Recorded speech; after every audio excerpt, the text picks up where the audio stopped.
messieurs, dames, bonjour. Monsieur le conseiller départemental, messieurs les responsables d'associations patriotiques, cher Serge, que j'ai vu tout à l'heure. Oui, merci Serge d'être présent. Je vous remercie de votre présence. Évidemment, c'est une présence réduite au format des mesures Covid qui sont édictées par le gouvernement.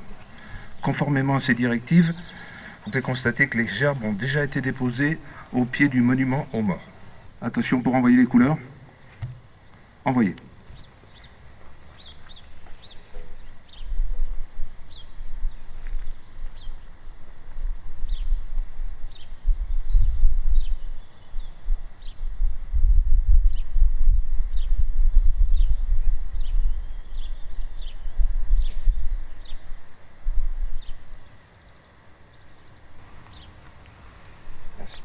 Merci. Il y a 100 ans, le 11 novembre 1920, un soldat inconnu achevait le long périple l'amenant au champ de bataille sur lequel il est tombé à l'Arc de Triomphe. Parce qu'il n'a pas d'identité, parce qu'on ne sait pas où il est mort, il représentait tous les soldats morts au cours de ce conflit que les survivants ont appelé la Grande Guerre.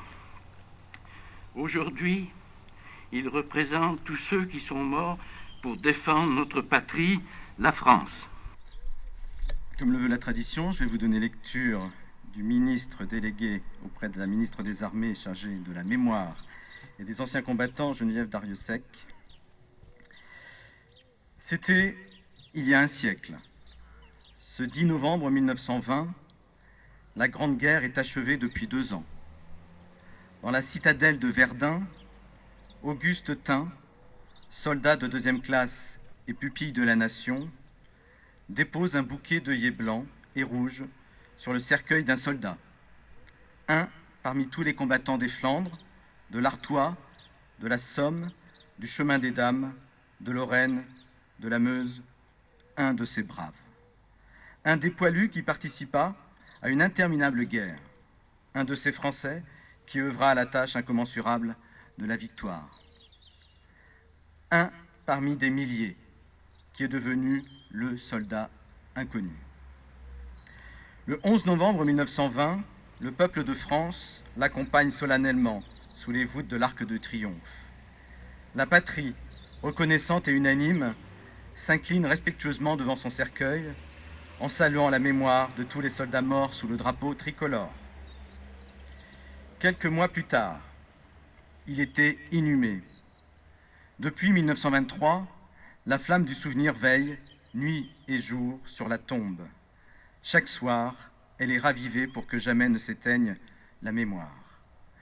La sépulture du soldat inconnu est devenue le lieu du recueillement national et le tombeau symbolique de tous ceux qui donnent leur vie pour la France. Cet anonyme représente chacun de nos morts et tous nos morts en même temps. Cette mémoire vit également dans chacune de nos communes, dans chaque ville et village de France, dans chacun de nos monuments aux morts, dans chacun des cimetières, dans nos mémoires familiales. Elle vit dans l'œuvre de Maurice Genevoix, qui entre aujourd'hui au Panthéon. Le président de la République l'a souhaité en l'honneur du peuple 14-18. Maurice Genevoix n'entre pas seul dans le temple de la nation, il y entre en soldat des éparges, en écrivain et en porte-étendard de ceux de 14. Il y entre avec ses millions de frères d'armes, ceux dont il a immortalisé le souvenir, l'héroïsme et les souffrances. Il y entre avec toute la société, de la première ligne à l'arrière, mobilisée face à l'adversité et qui a tenu avec une admirable endurance. 8 millions de soldats combattirent sous les couleurs de notre drapeau. Aucun d'entre eux ne revint totalement indemne. Des centaines de milliers furent blessés dans leur chair comme dans leur âme. 1 400 000 tombèrent au champ d'honneur. Nous ne les oublions pas. Inlassablement, nous les honorons. Chaque 11 novembre, la nation rend également un hommage solennel à tous les morts pour la France, ceux d'hier et ceux d'aujourd'hui. Chaque année, nous rappelons leurs noms. Chaque 11 novembre est un moment d'unité nationale et de cohésion autour de ceux qui donnent leur vie pour la France, de ceux qui la servent avec dévouement et courage.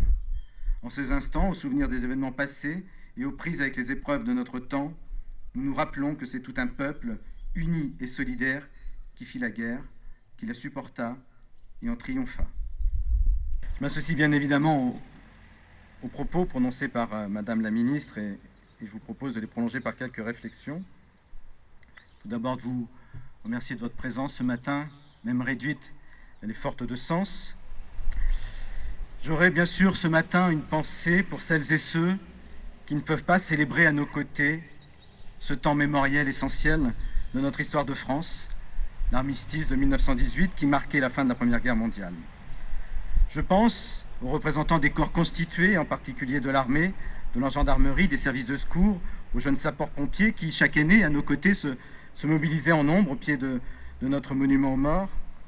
Je pense à mes collègues élus du conseil municipal, attachés, comme nous, aux valeurs de la République. Je pense aux directeurs ou enseignants des établissements scolaires de la commune, accompagnés des enfants, des familles, des musiciens, qui exerçaient ainsi leur citoyenneté par leur présence et leur chant. Je pense à tous nos concitoyens, jeunes et marins, de toute génération, pour qui cette célébration du 11 novembre était incontournable, commémorant ainsi, dans une belle communion, la fin du conflit 14-18. Aujourd'hui, plus aucun survivant de ce conflit ne peut témoigner de la dureté des combats durant ces 4 années. C'est pourquoi ce devoir de mémoire nous incombe et nous amène à nous interroger sur ce qui a permis à nos soldats de tenir, de faire preuve d'un courage et d'une abnégation sans pareil. Nous vivons une période particulière qui n'a rien à voir avec les atrocités de cette Première Guerre mondiale. La crise sanitaire nous demande de la vigilance, bien évidemment, nous prive de relations sociales, familiales, amicales. Mais nous nous retrouverons. Imaginons cela comme une parenthèse. Plus que jamais, il convient de s'inspirer du courage et de l'esprit de défense, aussi indéfectible que celui qui animait nos combattants de 14-18. Plus que jamais, restons unis, solidaires des uns des autres. Veillons à nos plus fragiles, à nos aînés, à celles et ceux qui sont dans la difficulté ou la maladie. En votre nom à tous, mes chers concitoyens de Genet-Marigny, nous rendons honneur à tous les combattants morts pour la patrie. Vive la paix, vive l'Europe, vive la République et vive la France.